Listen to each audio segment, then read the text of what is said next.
What's up, everyone? We are back for another episode of TMP, and my very special guest today is no other than a man that I've been watching, creating pros and champions and Olympians with about 20 Mr. Olympia titles, Mr. Hany Rambod. My brother, thank you for coming on. Thank you for making the time, because I know you're a very busy man, and I know it's not that easy to get you to spend an hour, just sitting somewhere without moving around. Thank you for having me, Dennis. It's been great. We got to see each other at the Olympia, and enjoying catching up with you now. I know it's been crazy. You've been up in Egypt. Don't mind my eyes, because I know I look kind of crazy right now because I just had both my eyes dilated. So, I've been dealing with this eye issue the last 6 or 7 days. It started actually. What's going on with your eye? I don't know. It started in Dubai. I was in Dubai. I was in the elevator, and the elevator had mirrors all around. So, all of a sudden I felt like, something's not here from this side. What's going on? And I felt like something's off. And it's just been getting worse, like a little every day. So now I see like floaters, little black clouds going around. It's just in my left eye. So and I didn't want to go to a doctor over there in Egypt, because we went from Dubai to Egypt, and, I didn't want to. I was like, I'm going to wait till I get home. So as soon as I got home, I called my doctor, and I said, listen, this is what's going on. I need to see an eye specialist. And so thank God they took me in this morning, checked my eyes, dilated my eyes, and I thought it was kind of like a retina tear or even detachment, because I'm looking up on YouTube what that means, and that says a tear in the retina, or it can even be detached, and it was neither. It's too much pressure on my eye, on my left eye. So what do they say it's from? They don't know. That's something that we'll have to find out. This eye just has way too much pressure on the eye right now, and that's not good for long. No, they gotta go figure that out. She said, we got to check. It's definitely like inflammation. It's a swollen retina. And, by looking at it, they can't see it. They just can check the pressure and can see that it's not torn or not detached. And so now I got to go back in 2 days, and then I got to go to another one who's going to, look at that and do some more tests. And I don't know what it is. I guess I'm old. Well, hopefully it's nothing serious, man. I know my eyes were good up until about a year ago, and then now all of a sudden they're like, "Oh, you need glasses." And I'm like, "I need glasses." And they're like, "Yeah." We're at that age, man. I'm 55. How old are you now? 46. Yeah, so 46 is already old enough to wear glasses, but I just don't want to lose my eyesight. That's what I'm worried about. Yeah, I don't think it's that serious. Were they tripping? Were they saying like, "Hey, look, this is a serious thing. Like, we have to really no. She just said, there shouldn't be so much pressure on this eye. It's way too much pressure. So she wants to put me on. She's got some drops, some special drops that I have to put in my eye now twice a day, and then recheck again in 2 days, and then go to this other guy who's going to check and find out what the problem is. He said this could be it could be from my body. It doesn't have to be the eye. It's not the eye. It just put pressure on the eye. I have headaches for the last couple of days too, like crazy. Did you check your blood pressure? Yeah, blood pressure is. I take blood pressure medication, but the blood pressure can be good. I still have headaches. Yeah, you gotta go get that looked at, man. Yeah. So I'm on it. You know what I wondered too? I wonder, when did you get involved in? When did I? When did you get involved in bodybuilding coaching? How long? Well, I started coaching when I was a teenager. So I started competing as a natural bodybuilder. Like, some people have seen those videos of me back in the day. I was 150 pounds, lifetime. You showed me pictures one time. What's that? You showed me pictures one time. Yeah, I remember. I think it was a black and white picture or something. What? It was. If you go to Egypt at the pyramids of Giza, there's some pictures of me up on the obelisk. There's some pictures of me back when I was competing. But I used to do John Lindsay's natural bodybuilding show. And he had one that he did with John Balick that was an Ironman natural back in the day in the 90s. And I was really into bodybuilding right out of high school. In high school, I used to bodybuild in high school, and I was coaching people right when I graduated high school. I was coaching people right when I became I did a big podcast on this.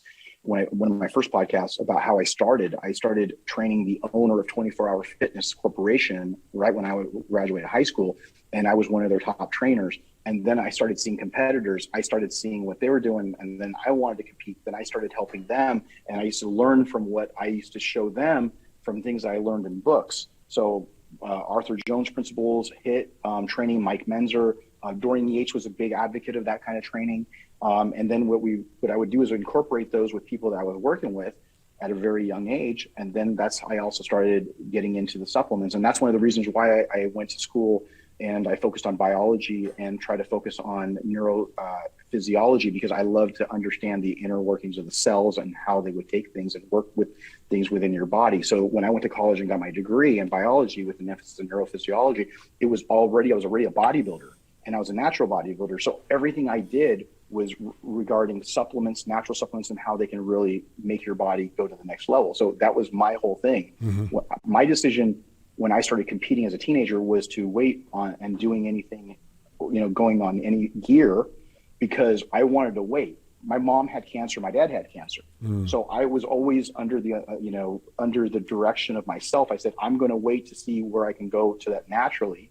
And then until I go in enhanced. It's even worth it. Yeah. So I waited till I was like 23, 24, and I said, I'm going to wait till I'm about 24, 25. After my last show, I tore my ACL, and a lot of people know the story that are from the Bay Area. I went to Mexico. I went there with a good friend of mine named John Whitty. He ended up taking me there as a bonus. I went there with my girlfriend at the time. I tore my ACL at a big nightclub in downtown Cabo San Lucas. Trying to do what? Breakdance? Dude, no, I'm going to tell you this story. I thought I was Neo from the Matrix, bro. I'm leaning back. The girl I was dating was 5'10", blonde hair, blue eye girl, and she was dancing on top of me. My buddy John was in the back behind me, and then his wife was right behind me, and I'm leaning back. All of a sudden, pop, my knee cap felt like it went behind my leg, and that was right after my last show. And because I tore my knee, I ended up going to the orthopedic surgeon, and he's like, look, it was weird because I think this was like a message from God. He said, he's an orthopedic surgeon, and an orthopedic surgeon would normally tell you, go get your knee fixed. I'm going to fix your knee. And he saw the MRI. He says, it's torn. You tore your ACL. And I said, okay, what do I do? And he says, well, you don't have to do anything right now because you have pretty good sized quads. So you could just wait for a while, and then you can decide later. The worst advice, but the best advice I ever got, because all it did now was made me into a coach, because I couldn't train hard enough to be able to get back and start competing again. And I sure as hell ain't going to go jump on a bunch of shit if I'm turning around doing, I'm barely doing some natural bodybuilding. And then now with a bad knee. So because I waited so long, I ended up not competing after that ever again. And I waited and waited and waited. And then my knee became arthritic after years, but all I did was coach and coach and coach. And then my guys, the big breakout guy was Quincy Taylor in 01. Oh, I remember exactly. Yeah, because I gave him the overall trophy at the USA's. That's right. Because you were there. Yeah. And Jay Cutler came to me and said, "Hey, bro, how's your boy look?" And it was before we jumped on stage. It was like during the weigh-ins. And I said, "Let's go look at him real quick." And he's like, "Yeah, I want to see what he looks like." And he looks over at him and he peels off his clothes, and Jay looks at me and he goes, on his voice, he's like, he's going to win. And yeah. I was like, he's like, what's going to, I said, you think so? He's like, who's going to beat that? Because he's 6'4", 250 and shredded. Yeah. And so, think about it, 6'4", 250, it sounds like it's no weight, but if you really peel, it looks ridiculous. Yeah. I remember that. Yeah, he was ridiculous. I think it was 250 or 260. Yeah. But he was peeled. Pictures are on there. We got to find him. There, he looked amazing. And then that was kind of like the onset of then the 2001 USA overall winner I had, the 2002 USA overall winner I had, then 2003 I had a couple of winners. So then it just kept going and going. And then I started working with Phil after he turned pro in 05. And then I had more and more. But people. working with all those athletes, I said, how time consuming is this, dog? I mean, you got to somehow, and every athlete is a little different, but they all crave attention. Yes. So how do you control how much attention and when to give the attention to a certain athlete? Do you have guys that are easier to work with, or do you have guys you kind of babysit a little more? How do you control always, brother, how you split always. Your attention? So what happened was the guys that were the most coachable were always the easiest, because what would happen was the efficiency of the information and the rate that they would absorb information was very cut and dry. Perfect example, Phil Heath.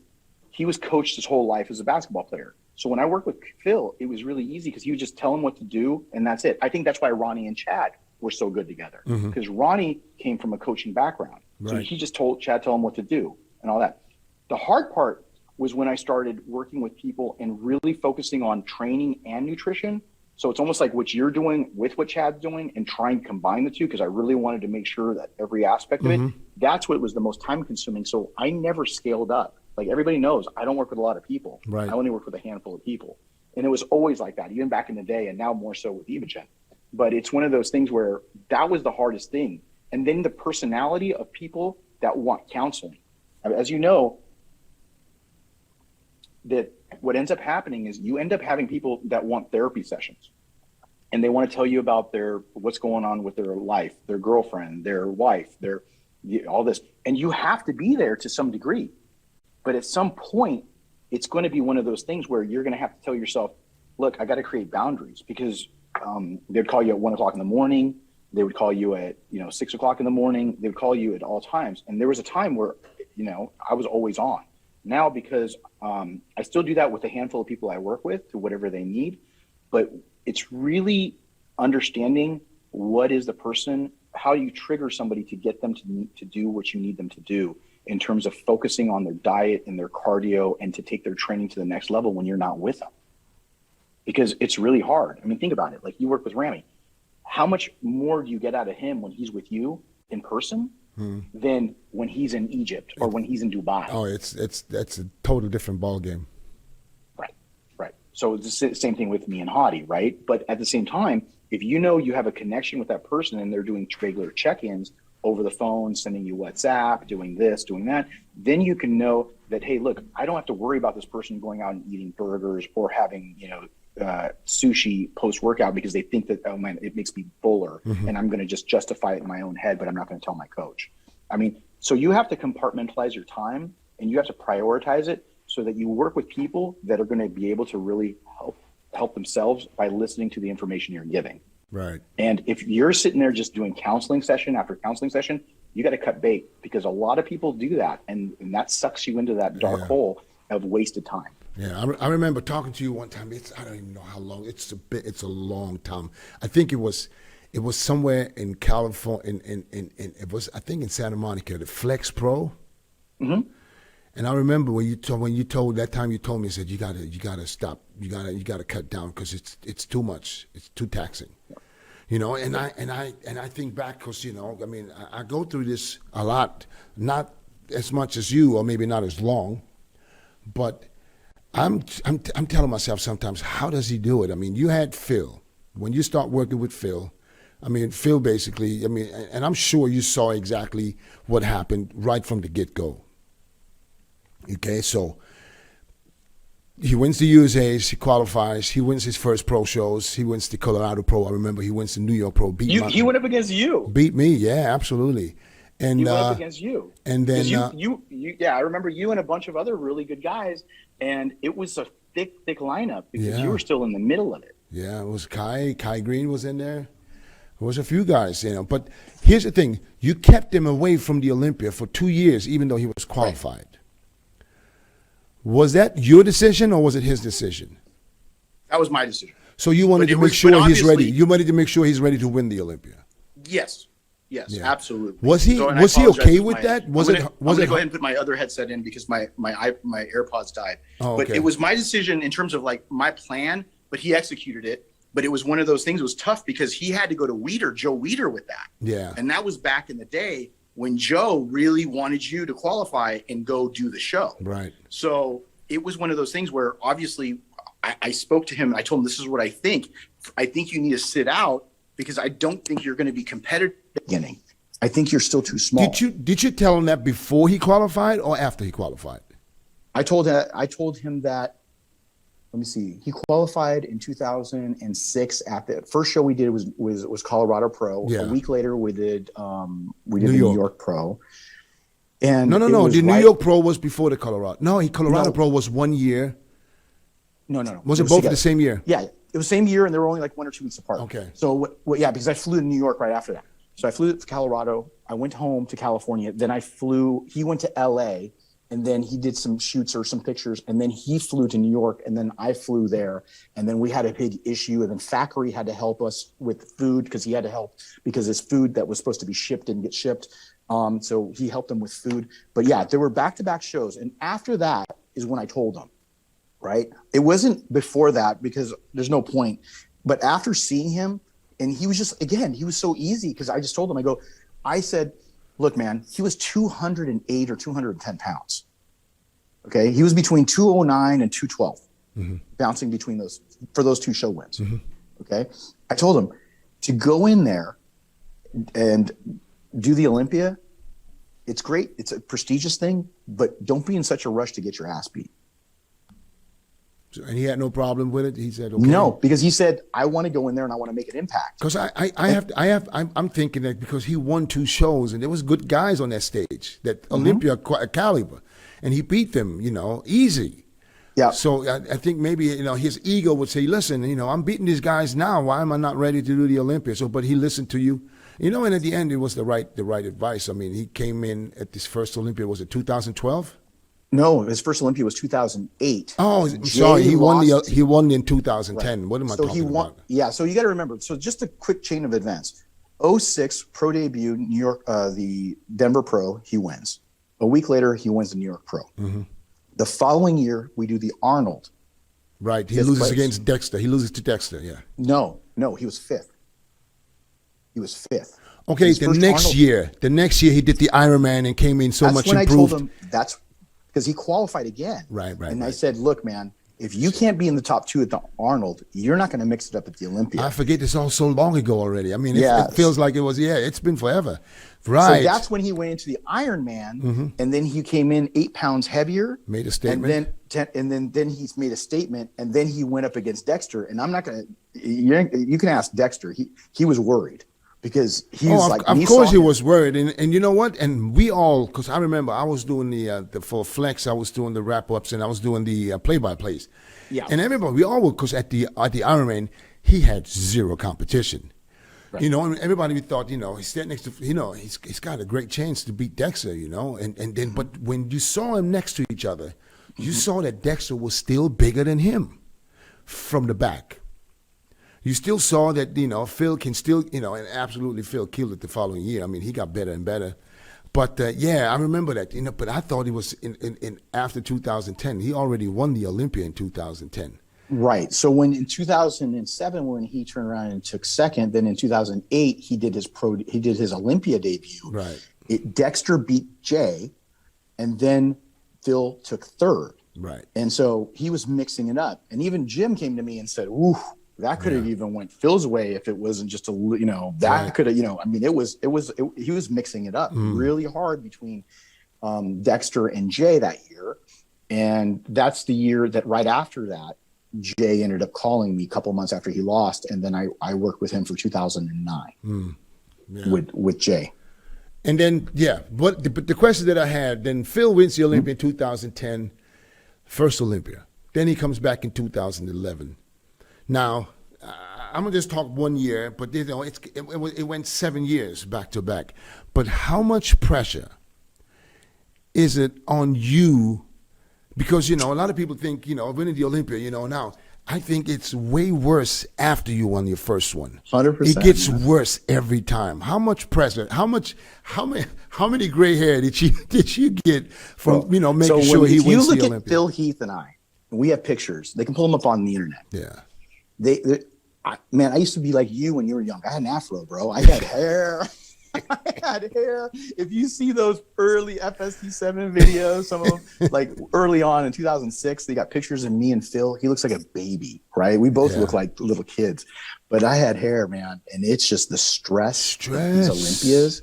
And I mean, it's immense. I mean, not just on the Phil winning, but when I, brought Jay back in 2009, that was my reputation, bro. Like bringing that. I mean, but it's like the stress it just builds diamonds. So you either get crushed or you just become a diamond with that stress. Yeah. And that's what you got to learn how to be able to handle, because the stress will kill you. I mean, it's one of those things where it's just literally polarizing. And that's when the fuck up fairy likes to come at night. before the show and sprinkle a little bit of that dust because you started getting a lot of self-doubt. Right. And that's where you have to try to control what you do so you don't overcook things, because, you know, as helping people, you know, that a lot of that stuff, you have to really make sure that you know steps ahead what you're going to do with someone's physique and how to be able to try to plan that out. Yeah. But yeah, so the amount of pressure and stress in general. So, and it gets worse with each win? Everyone, absolutely, man. It's going to get worse for you now. Yeah, I felt it, you know, and I felt it just being, you know, on the sideline, but I was like, you know, going through that and on Phil, I mean, 2011 and I say 2013 was where he just, the show was over as soon as he walked out. He didn't even have to pose, you know, it was really that dominant. But there were a couple of years where he had to win the show on Saturday. Yeah. And I can only imagine, because I kind of went through this, you know, and it's, you know, you're like, when this is over, you're like, I'm done. So Dennis, you have a new founded appreciation for what I had to go through now? Yes. And I tell people all the time, I said, listen, you don't understand. You know, it's not like winning a pro show. You know, that's on a total different level. But we're talking about the Super Bowl here. You're talking about all eyes on you. Yep. You know what I'm saying? And when somebody puts his trust in you, it's eyes on you now. So that pressure is, people don't understand what that means. I mean, it's like there's little things and not everybody, I think not everybody's ready for this. You know, this is not the easiest thing to do. So that's why I was like, you know, I have a way more respect to see, you know, how time consuming and how many sleepless nights. And even when you sleep, you don't sleep because you still think and you still hope and you're still trying to, you know, manipulate. You're still trying to think what to do, what, you know, plan B's and C's and all kind of crazy stuff. It's ridiculous, man. So let me ask you this though. What was your mindset in 2018 going into Saturday? Well, 2018 going into Saturday, I'm sorry, my phone is blowing up.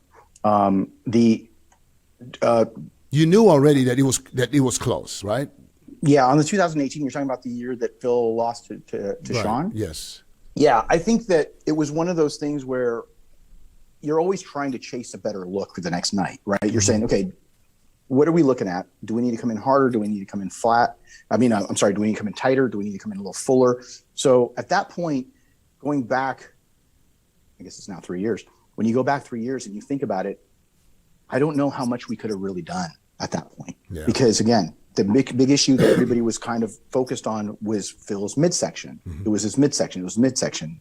You know, so, but if you really broke it down, you go, okay, his back was better than Sean's, his arms were better than Sean's, his shoulders were better than Sean's. Everything was great. I think Phil was absolutely Phil. You know, it was just, I think, this is my honest opinion. Sure. I think because they let it slide the year before, they punished him in 2018 for not controlling the midsection, not controlling it. I'm not saying it was bloated and stuff. He just didn't control it. It's something that I think he could have easily controlled. Well, I don't think it was easy, because if it was easy, he would have done it. Because believe me, you're talking about a guy who's considered one of the best ever, right? Yeah, so it's not like absolutely, yes. So if it was easy, the thing is that as you fatigue, and as the fact that he's had 2 now major surgeries. Was that already in 2018? Well, I'm sorry. That was afterwards. I'm mixing up last year. So when he was there, he was actually getting fatigued in 2018. So in the beginning, you know, he was doing all right job, but as you kept posing, you know, it was one of those things that. And that's what I mean when I said it could have been controlled, because I think that's something, and I was the victim of that myself. Sure. But if I could turn back the time, I know I would be able to control it. And all I had to do is just pose, pose, pose, pose, and pose. Every day, 3 months out from the Olympia, pose 2-3 times a day, and just stand there and try to hold it in. Because if you practice it, you can control it. It's not like you're on stage for 2 hours. You know what I'm saying? But I kind of understand Phil's mindset at that point. You know, Phil's going, I'm Phil. You know, I can control it. I said this every time. Every time when I told myself next year I'm going to pose, because I was criticized for it every time. I said next time I'm gonna practice. I'll practice, and I push it out every week more and more until like it was like 2 days out. You know, so you know, I think and looking at Phil's physique and then his condition, he was spot on in 2018. I didn't see anything wrong. Right. Other than I think they punished him for for not controlling the midsection. Yeah. And then he went through surgeries, of course, afterwards. Yep. And that that didn't help at all. I don't know what, and he had to do it twice, right? Yeah. He had, there was 2 different surgeries, and the second one was much more invasive. And it was one of those things for, he took the 2 years off when he came back last year. Yeah. When he placed third.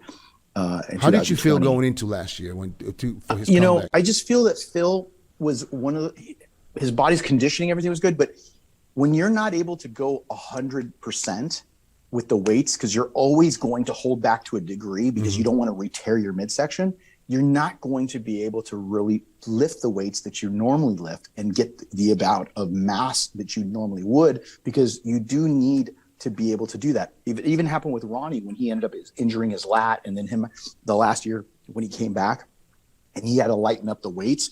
When you have to start lightening up the weights, or you're holding back to some degree, it's going to create an effect. Yeah. You know, and you're not, and here's the other thing, whether it's Phil or any champion, you're always competing against different versions of yourself. Right. Once you start setting a standard, it's not only the people that you're standing next to that you got to beat, it's other versions, because everybody on the internet has Photoshop. It can turn around and do screenshots and then put them next to each other and say, this is what Ramy looked like in 2019 or 20, and then this is what he looks like in 21. Do you see what I'm saying? Yeah. So Phil, they go 11, 13, 18, 16, Arnold, all these crazy looks that he brought. He's always competing against himself. Yeah. Unfortunately, that's the way our sport is. I mean, that's how it is, because they're going to take a picture, and you're always, that 12th man that's not on the field is you, and the different versions of you that they're going to turn around. Is he on? Is he this? So it's not fair. It's just part of life, and it's part of the sport. But how did you feel? That's what I want to know. How did you feel him coming into the 2019 Olympia and making a comeback? And, because you see, Phil, and I remember you mentioned one time that you usually see your guys in person, and you weren't able to do that. 2020, you're talking about 2020 when he came back. Yes, 2020, absolutely. Right. How did I feel? You got to remember, man, my dad passed away from Corona. Oh, I didn't see, So, and he was one of the few people that knew him. Oh, okay. See, I'm sorry to hear that. I had no idea. Yeah. So both my mom and my dad were both hospitalized in the first wave in March. And it was a really, really tough time because we all thought the world was going to end, right? So in March of 2020, both of my parents got hospitalized within 4 days apart from one another. So my mom was in one hospital, my dad was in the other hospital. Phil and a handful of other people knew. Nobody else really knew what was going on. And I was trying to run my company while I'm trying to take care of my parents. And again, I'm the one that took them to the ER. I'm the one that dropped them off and never saw them again after that. And so they wouldn't let me back. So I'm trying to do FaceTime. So this is early on. So it wasn't in the middle of the prep, but it was that whole situation. Nobody was traveling anywhere. We had just got back in December from from Dubai and from India. Because me and Hadi and Andre and my whole crew and Phil, we were all in India together before the pandemic hit. So we were all together, but I hadn't seen him for a whole year. So we normally train together. We see each other. All of that stuff got completely shut down. So that whole year, that was the year that Hadi came in 2 days before the show, right? And that was two days before the Olympia. So that whole year, I didn't have any connection with pretty much anybody. So, but when you saw him for the first time, or let's say when you saw him in Orlando, were you as confident as the other years, or did you think? No, because I'm not like that, man. I don't get confident. I'm just like, I always have, even when I saw his pictures leading up to it, I know what Phil looks like at his best, right? And he has that explosive 3D look. And at the end of the day, what I was really trying to get to as close to that as possible.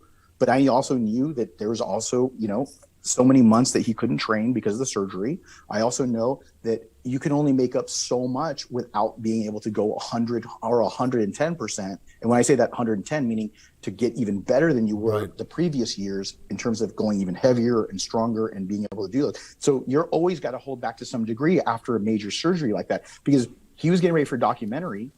If he would have tore his midsection and all those things, then also that all goes out the window. So he wouldn't be able to compete if he tore it. He was also shooting his documentary that's getting ready to come out. So he had so many different things, a lot of pressure and a lot of things going on. But at the same time, it wasn't like before. And every time you take an extra year off, like when Jay tried to come back, the year he came back in 2013, I think he was like 7th or something. Yes. And all of those things after an injury, it's always more difficult. Now, if anybody could do it, I know Phil could. And I think that Phil could have been a little bit better here or there. But I think that overall, just the size was just down just a tiny bit because of the fact that he didn't have that, he like balls to the wall. The trademark Phil wasn't there. Didn't show Yeah. up. I think he looked great. I think he looked amazing. But do I think that he was 100%? No. And I think that it's really hard to be 100% when you're constantly worried about re-tearing your hernia surgery that just happened. Yeah. So I think it's just under the circumstances, it's one of those things where you just, how do you keep pushing without worrying? I mean, you can't at this level, you got to go balls out, man. You know? Yeah. My next question is like, would be a question for Phil. I'm going to just ask you as his coach.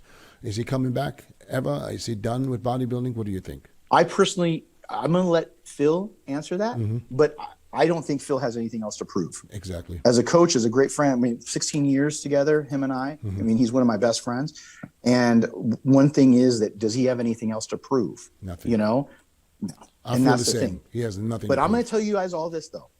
If he does, and he can train to where he needs to, everybody should be on notice. Oh, because he I don't can think train- Dennis, I don't think people now are starting to appreciate him more now that he's gone. And unfortunately, the same thing now with Sean and all these people. And when you don't see those people on stage for a minute, and then you start realizing who they were and what they did. And I just think that people are starting to really understand what he brought in terms of completeness. Ronnie was a freak. Dorian was grainy. It was a grainy, hard freak. But when you talk about Phil Heath, I think we'll all agree when it comes to how complete he was and how three-dimensional his physique looked. Unbelievable, unbelievable. Yeah, and I think that we'll now never see another Phil. And I think now they're appreciating it more now than they did before. Because he's not the champion anymore. You know how it is. When you're the champion, especially for so long, people want to see you lose. They can't wait to see you lose. This is just the way it is. I mean, that's why I'm saying the pressure that you guys had to go through every year had to be unbelievable, you know, and I hope I don't ever have to go through this. But now let me talk about someone else. Okay. Hadi Choopan, the People's Choice, 2-time People's Choice champion. That's somebody you work with, someone I consider as the most dangerous bodybuilder.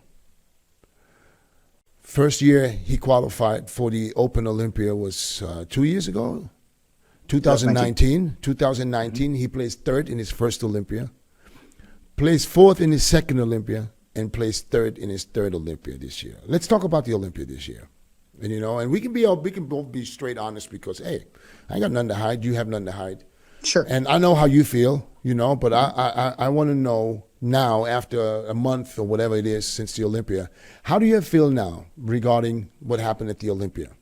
Well, I'm going to flip the script on you a little bit. You want me to go first, right? Yeah, you go first. Okay, what do you want to know? I want to know where. Be honest with me now. Yes, I am going to be honest. Be honest with me. Regarding Where Hadi. did you have? Yes. Where did you have Hadi placing at that show? Okay, I'll be perfectly honest with you. Yep. I had him no less than second. And if the judges would have decided for Hadi, I wouldn't even have a problem. If Hadi, you're saying that if Hadi would have won the Olympia, I would have not complained. I wouldn't have complained. Absolutely not. And I'm saying this, I'm looking right in your face. And I think he should have got second. Why did he get third? I'm trying to think, why did he get third? And you can only hear what people say. You know, people say, yeah, his shoulders. I don't think he got third because of his shoulders. Because if he would have got marked down for his shoulders, he would have got 10th, 7th, 6th, whatever. You know what I mean? Because when you remember prejudging, I had him by the way they positioned him in 4th or 5th. Mm-hmm. You know what I mean? You remember? Didn't you think the same? Yeah, the way that the call-outs were going was really the way they positioned bizarre. him on the outside every time. I was like, they're going to give him 4th or 5th. But then when I look at the score sheets on Friday, he was straight 3rds. Mm-hmm. So it was very confusing for me to watch prejudging Friday because, like I said, they had him on the outside and they pushed everybody else in. So, but like I said, I think he should have. When you compare him now, let's say, why do I think he should have got 2nd? Maybe it's still bodybuilding. Size is still a huge factor in bodybuilding. Condition, nobody was even close to him. Not one single person on that stage. Let me think, was anybody else in condition of Hadi? I can't think of anybody right now, to be honest. He was, especially Saturday. Even Friday, but Saturday he stood out because he came in fuller. Yeah, we came in with fuller. It was an unbelievable package. And I think I told you that after the show. I said if they would have given it to him, I would have been the last one complaining. Yeah, you did tell me that backstage. You said, yeah, if you would have won, I stand by that absolutely. And I said it last year after the Olympia, after 2020. I said this whole year. I said for this year, Hadi is the biggest challenge to Rami. And not because he's size-wise he can compete, because he will never be able to compete with him size-wise. Right. But he has that wow factor. On a shorter guy, he has a wow factor that I don't see on anybody else. Kind of Nick Walker has that wow factor too a little bit, but he doesn't have that condition. You can still see there's still some years of training that he needs in order to achieve. Yeah, he just needs a little more mature muscle. Yeah, is what but he Walker has that, needs. he's a shorter guy, but he stands out too because he has a wow factor, especially the way he presents himself. He presents himself very well in poses, So, but Hadi's, and all year I've followed him and watched him, and it looked like he was on a serious mission. And I'm going to say it again right now. For next year, Hadi is the biggest threat to Rami. I don't think there's anybody else that can threaten Rami when Rami is on, okay? Was Rami as good as he was last year? No. He wasn't. I'll be the first one to admit he wasn't. Right. And I'm glad he still won because now he sees, how close it was, especially on Friday, how close it was.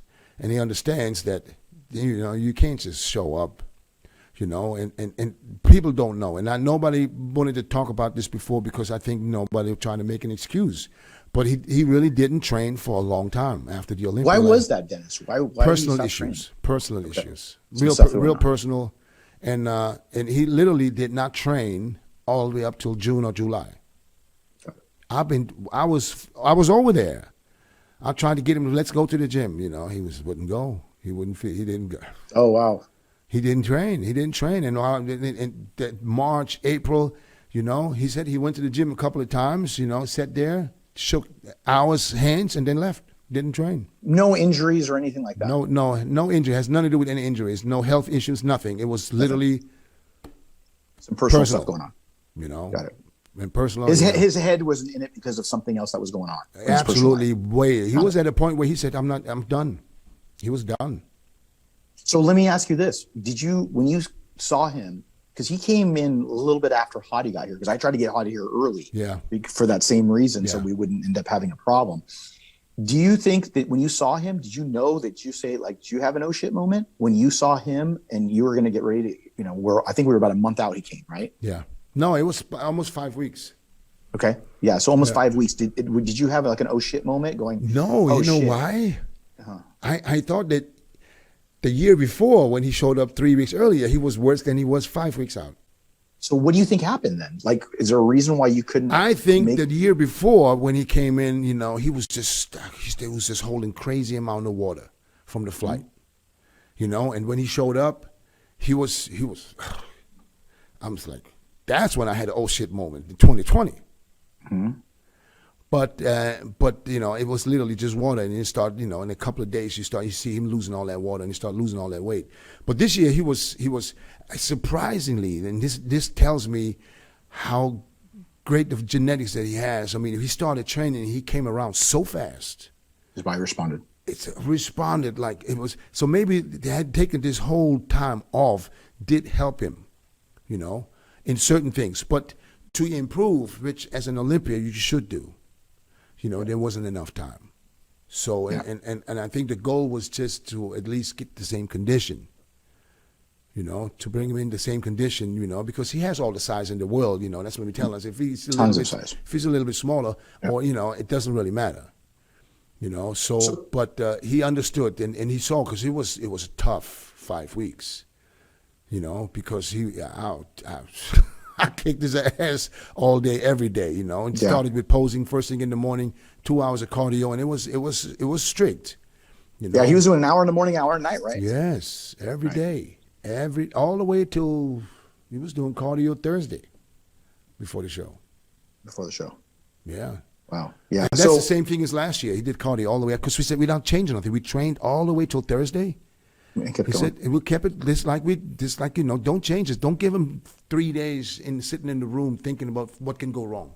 Right. Just keep everything the same, and just keep, the daily rhythm and everything. And it was smooth, it was smooth. But now he knows, and that's why, he is training since the Olympia. He's been training, and, he's getting it together. It was unfortunate, but I'm glad it worked. So, everybody has a year where, Phil had him, there was a year or two where people think Phil shouldn't have won. Even though I don't think, right. Anybody. No, I think it was closer. It's just like Ronnie. There's a couple of years where they're like, everybody. Because they weren't at their best. Everybody. Jay had it with 2007 with Victor. You know what I'm saying? But everybody pulled it off on Saturday. That's where, that's why didn't they call Phil Mr. Saturday? They call him Mr. Saturday Night. Mr. Saturday Night. But how did you feel? How did you feel seeing this athlete, seeing Hadi on stage, seeing the way he looks, hearing the crowd response? The crowd response by itself should already tell a lot. Right. A crowd just not going to, respond that way to a foreigner just because he's a foreigner. Right. You know what I'm saying? So how did you feel as a coach sitting there watching prejudging going on? Let's talk about prejudging first, because you felt the same, like, oh, they're pushing him. Where are they pushing him? Mm-hmm. You know what I'm saying? How did you feel? So first of all, when I saw the individuals come out, I saw Ramy. I saw, I should say, I'm trying to remember what it was. The champion always comes out last. Last, yeah. Right? So I'm always waiting to see, okay, well, how is he going to look, right? But so when Hadi came out, and I said, okay, wow, he looks really good. He's super conditioned. Everything looks really good. We'll see how the rest of these athletes look, because I'm seeing a lot of the athletes not in the kind of shape that he's in. Right. And so I'm sitting here going, okay, now let's see where Brandon looks. I go, okay, Brandon looked like he brought up his legs a little bit, still not super sharp, but one of the guys that definitely had made some improvements, I felt. But I'm like, okay, he's not shredded, but he's not, he's not missing any major body parts, and his legs, which, have always been down, has definitely come up a bit, but we have to see how they compare. Then when I saw Ramy come out, I was like, okay, he's not what he was last year. I said, he looked like he was holding a bit of water. And I said, okay, he's left the door open. So now we have to see, has he left the door open for Brandon or Hadi or somebody else? Mm-hmm. Let's see how these comparisons go. So, yeah, but after all, but Ramy was the last one. So who else did you see in the mix other than Brandon and Hadi? Was there anybody else? Brandon, Hadi, Ramy. I kind of pay attention to Nick because I thought Nick looked good. Mm-hmm. Hunter a little bit, but it was one of those things where Hunter I still thought could be a bit harder, but definitely he's got real good shape. He made some really good improvements. So I was in agreement with where the top five were for all of the athletes that where the judges had the top five. I was really, really, really looking forward to seeing them in the mix. And when they put him aside, and I was like, what's going on? Did you lose it? Right. I didn't lose it. No, I don't ever lose it like that. I don't go, oh my God, let me. And I knew that there were some issues, and I said, okay, let me, I'm going to have to figure out what's going on. But in the meantime, let me compartmentalize my own guy and let me look at these two others. I want to look at Ramy and I want to look at Brandon. And I kept looking at Ramy going, he's off. And between the two, honestly, if I had to pick them because my guy's out unbiasedly, I had Brandon winning. Mm-hmm. And that's the thing. I said, and again, the scorecard was only off by 1 point. Right. So Brandon, after prejudging, was only behind Ramy by 1 point. Mm-hmm. And you got to remember, I love Ramy. Ramy's a teddy bear. Mm-hmm. He's as a person and a friend, I love the guy. But I'm trying to be completely objective at this point. I'm saying, look, his conditioning wasn't where it was. I honestly felt conditioning wise, I had him in third, maybe fourth, because of the conditioning Friday night. But because if they want to say because Hadi was small, or if they want to say because of shoulders, or because of whatever it is, I'm just looking at these two people, and between the two, I would have said that because he had gone backwards quite a bit. I would say he was about 15% off of what he was the year prior. I think he was 15% off, 10 to 15%.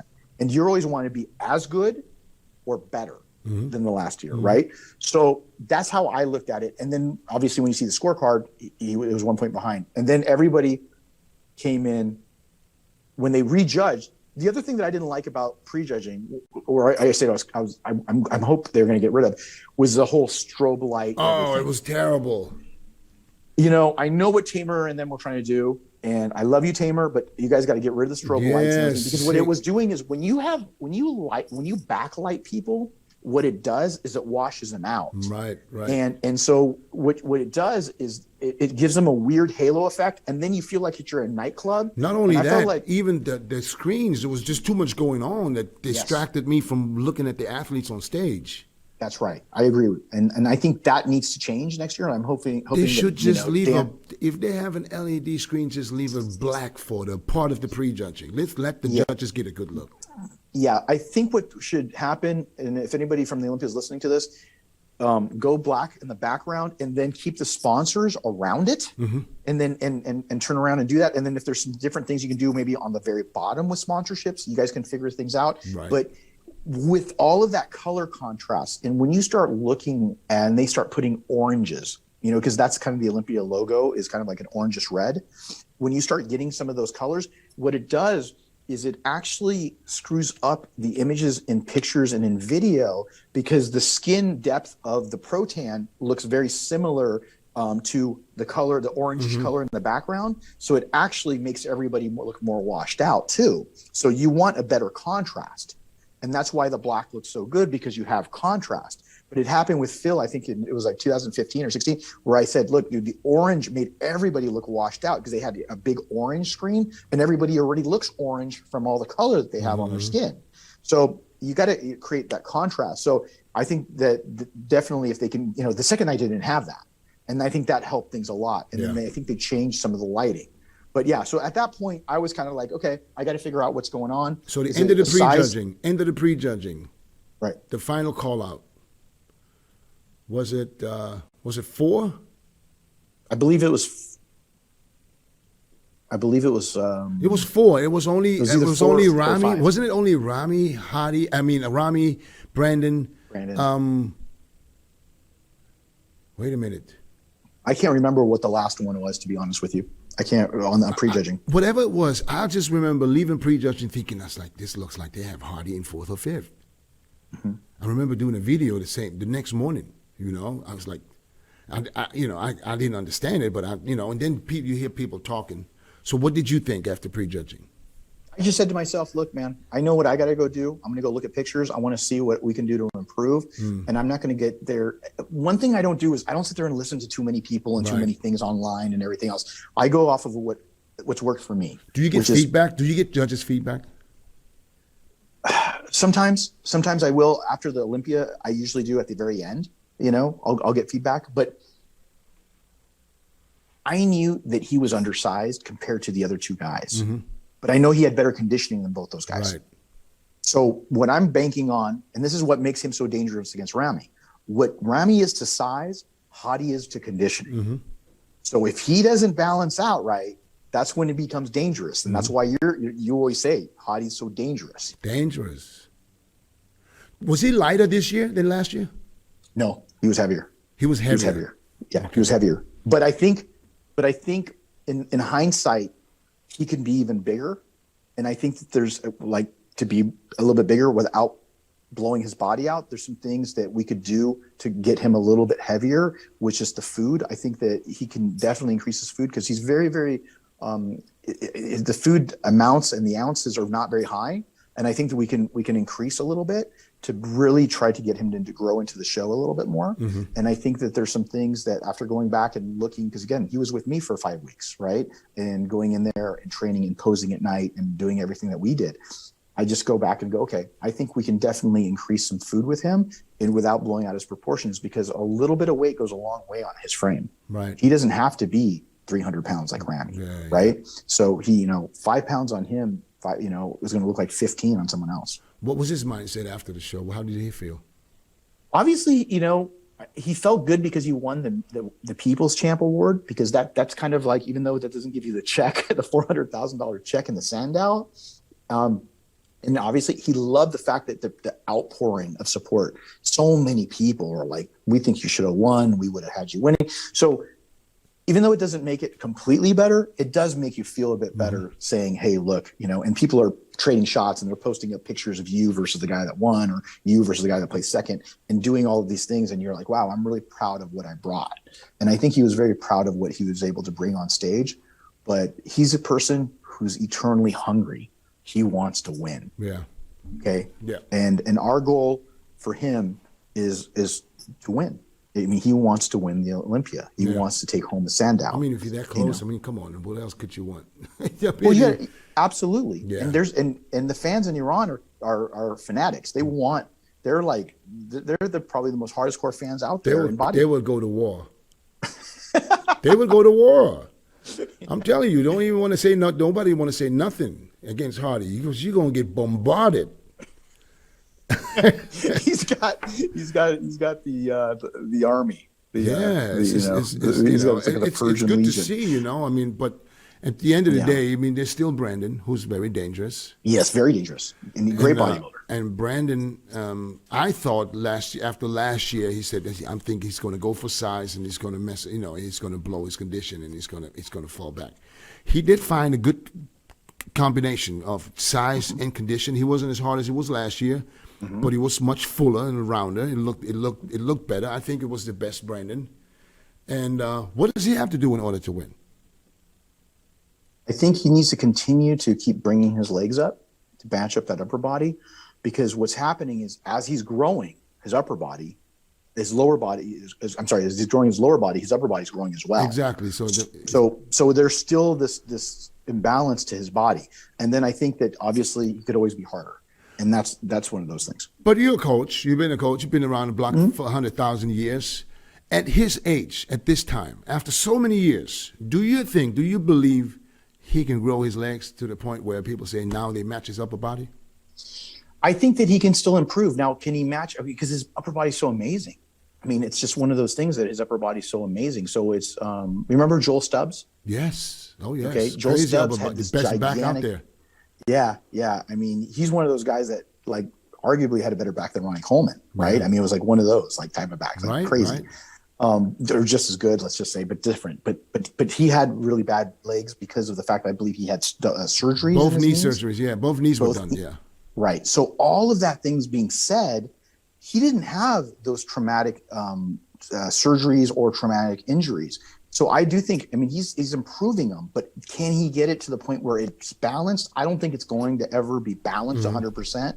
I just think that it's just a matter of how can he get more size, but also be conditioned enough without getting him flat so that he can be able to try to make the best physique for him.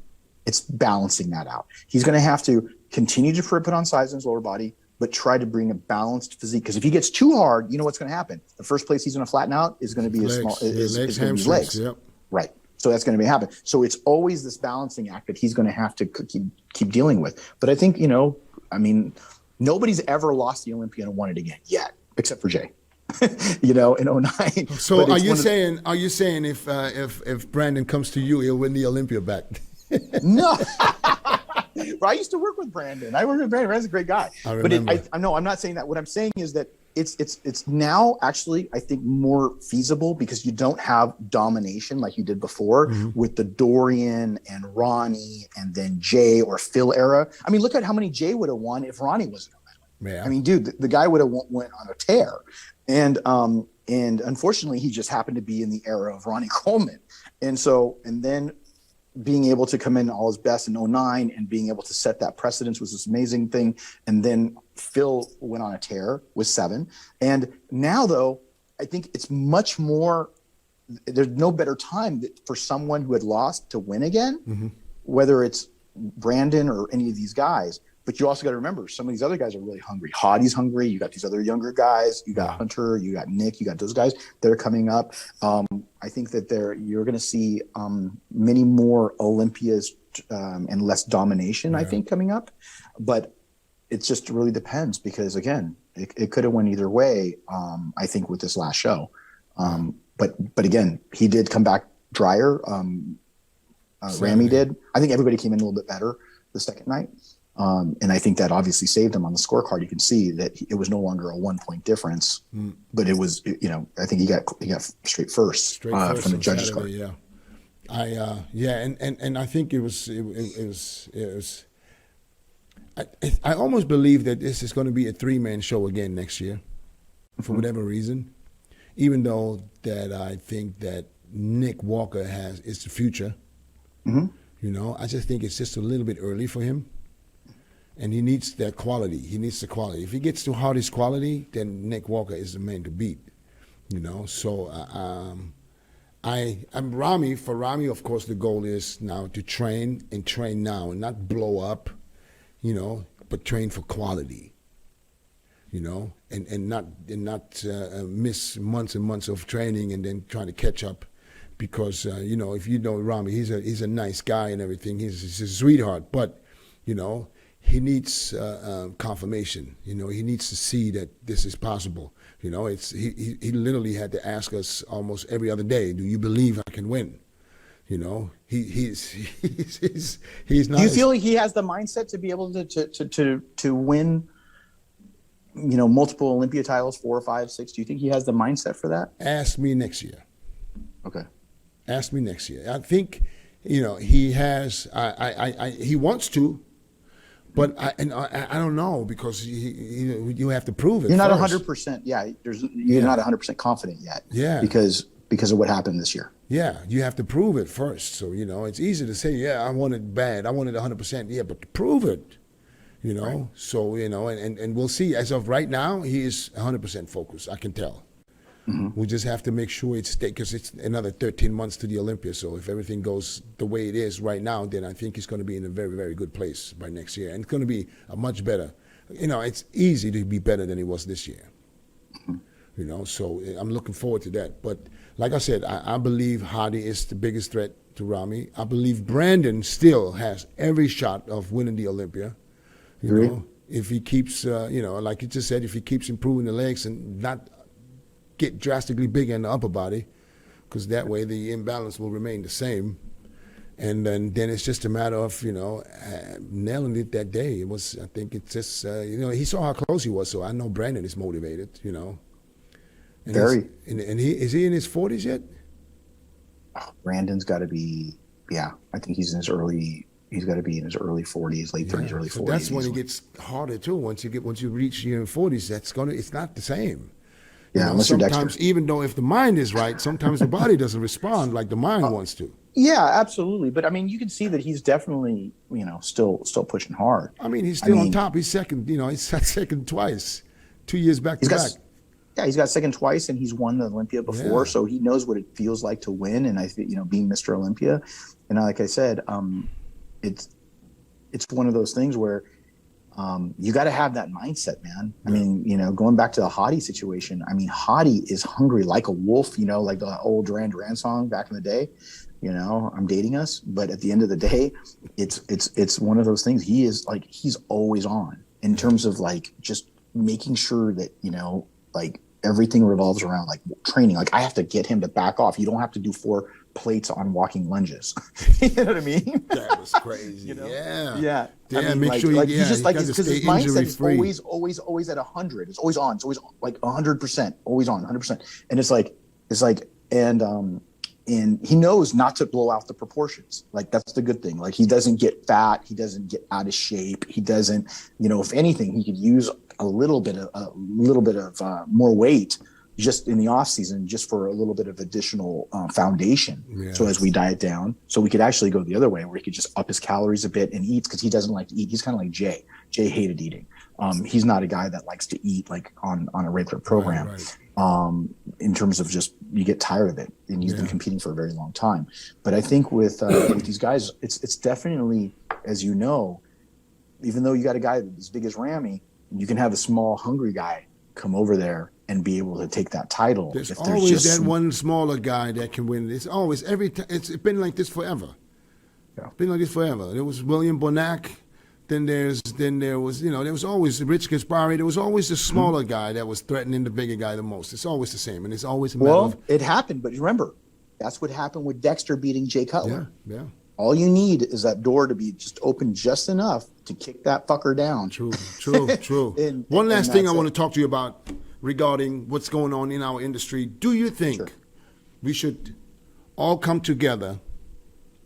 And when I say all, I'm talking about athletes, active competing athletes, retired athletes, coaches, whatever, and should somehow come up with a plan to maybe, I'm not saying save lives, but maybe protect some of the athletes from, not getting checked up, not getting looked at. Do you think? Because I said this for a few years now that, we should, as just like the IFBB Pro League or the NPC Worldwide send out pro cards or NPC cards. Do you think it wouldn't be a good idea to have like a health check at least once a year to prove that you are eligible for a pro card or an NPC card? Do you think that would be something that would help? I think that there should be discussions regarding doing something. Yeah. Now, again, when you look at business, because again, now me owning my own business for many years now, you have to look at both sides of the business and say, what are the different options? You need to deep dive into that. I do think that you need to do that. Now, if that could be the case, maybe that's an option. There might be some other ideas that they can come up with as a committee and pull something together. But I do think that there needs to be more discussion regarding what not to do in this industry. I've been more vocal about it lately, discussions alone, I think, is not going to be enough, because, like I said, there's going to be guys just like, I don't care. No. I'm saying discussions about implementing something. Okay, to implement something like yes, health something, check. something. Yeah, there needs to be something done. So that's what I'm saying. That discussion needs to happen. Where what is the feasibility of that? Is it feasible to do, or is it something where, again, there needs to be something. Yeah. It's just this can't keep going on, because it's just going to kill the sport at some point. There needs to be something. So I do think that there needs to be discussions regarding that. And then at some point you have to turn around and there needs to be change, because again, we have to be a little bit more vocal about not listening to these gym gurus and these other people that are trying to find solutions in the bottom of a vial. Yeah. Okay. Again, guys, I come from a natural bodybuilding background, and I always try to emphasize nutrition and blood work and all of these things ahead of everything else. Because if you try to turn around and focus it and make it all about that, it's going to be a shortcut to a dead end. Yeah. And I'm telling you, I've been talking about it over and over and over and over again. There's nothing in a replacement of a good diet, cardio, training program. That's it. That should be the basis and foundation. Yeah. But if you're trying to find a solution with peptides and all this other shit, that I feel that since a lot of those things have come in, especially a lot of the foreign athletes, they believe that these things are magic bullets, and they're not. They're actually detriments to the sport. That's why I'm wholehearted against them, 100% against these things, because you don't know what the side effects of these things are, because they are just for research purposes. It says it all over the bottle. Right. All of these other things. you know? And if you are going to do something that's not designed, or it's got pictures of cats and dogs on it, but it's not designed for humans, not for human use, it says it on there, there's a problem. But because some guy in the gym that looks jacked is telling them this, people are getting this misinformation, a lot of false prophets. Yeah. I keep saying that. Yeah. Yeah. And people need to stop listening to random people. And so, I think that they definitely need to have a discussion and figure out what the solution is. I don't know what it is right now, but I do know that there should be some discussions regarding. Yeah, we got to be more vocal, because I also emphasize always and tell people, listen, there's life after bodybuilding, and don't forget that. You know, you're not doing this until you're done bodybuilding, which means you're dying. You know, there's life after that, and you want to have a healthy life if possible. You know what I mean? And yes, and I think we need to speak up a little more, and I think that something's going to happen. Something's got to happen in some kind of way. You know, what exactly, I'm not sure, but I was thinking, you know, health checks, you know, mandatory health checks at least once a year for the minimum things, you know, like it's a EKG, a CAT scan, and you know, a comprehensive panel blood work, just to see where some people are, and based off of that, you get your pro card or you get your NPC card. You know what I mean? And what happens during the year? I mean, you can't control everybody. You know what I mean? They can do all kind of crazy stuff. We don't know. But at the end of the day, at least there was some kind of, you know, how many times because there's a lot of people, they haven't been to a doctor in years. Yeah, that's ridiculous. I mean, if you guys are listening to this podcast, yes, and you haven't been to the doctor at least, if you're a competitive bodybuilder, twice a year, okay, at the very least. At the very least, I have my athletes do it even more often, but at very least twice a year, where you're getting blood work done, you're getting everything done. And if you have to own a blood pressure monitor, you should have a glucometer just in case, because at the end of the day, my whole thing is all of these things, you know, people go, hey, you know, I'm getting lightheaded. Well, do you know, is it high blood pressure, low blood pressure? Is it your blood sugar because you went and did something, you know, something stupid? Because, you know, and I just think that these guys just don't really want to take responsibility, because they don't want to know. They don't want to know. The ostrich. They're scared. They put the ostrich effect. They put their head in the dirt. You got to know what your body's doing. And honestly, it's going to make you a better bodybuilder. Yeah. So at the end of the day, you got to be just as healthy, you know, as you want to be. Like you said, it's all about being older and being able to live. Yeah. There's life after bodybuilding. Because I think there's nothing better than getting tests, getting blood work done, getting everything done, and everything comes out good. And now you're prepping for a show. I mean, you know, your mind is free. You know, it's not like you're doing this. You're prepping for shows, and you hear somebody else got kidney problems, somebody else got liver issues, somebody else got heart issues, and you're telling the back like, oh, this could be me, or it might be me, but I don't even want to know. Guys, get yourself checked. There's no need to be scared of a doctor. They're not here to hurt you. They're just here to tell you what's wrong with you. Yeah, absolutely. And you need to go in there and do it on the regular. Don't do it once. Don't turn around and say, okay, I did it once and I don't have to do it again. You got to get it regular checkups. Yeah. You got to get regular checkups. So that means blood work, see a cardiologist, and then make sure that you stay on top of blood pressure. Make sure you take care of your body both inside and out. Because what's the point? And that's big, blood pressure. I mean, every other guy in our industry has high blood pressure. You know, I have high blood pressure from, you know, my parents. My grandparents, everybody had high blood pressure. I take blood pressure medications for almost 25 years. You know, that's something I know that's there. So, you know, and people don't realize high blood pressure doesn't mean you don't necessarily feel it. You know? No, that's why they call it the silent killer. Yeah, I didn't feel it until my doctor told me, hey, your blood pressure is high. You should take something for your blood pressure. You know, I didn't feel anything. So, yeah, guys. Yeah. And that's the thing. And you guys, make sure when you're eating the sushi and doing 10, 20 grams of sodium a day and you have high blood pressure, you can't do that. Yeah. You got to really watch the cheat meals. You got to watch your weight. You got to be, you know, bigger is not always better. Keep your weight down so that you create longevity. These are things that I think are obvious, but obviously they're not. Yeah. Because if they were, stuff, you know, wouldn't be as bad as it is. True. And I think that needs to be, you know, take it to the bank. On that note, thank you, brother. I really appreciate you coming on. You kept your promise, because you promised me if I come on yours, you'll come on mine. So I appreciate you, man. I'm looking forward to see what's happening with Hadi this year, and I'm looking forward to a great battle next year at the 2022 Olympia. And hopefully we'll see each other before then, though. Absolutely. All right, Absolutely. brother. Take care, man. God bless. And I gotta get with you one time when you get on racetracks because you're a car freak too. So and I love that stuff. So we gotta connect one day.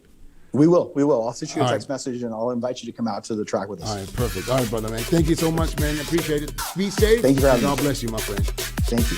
Take care.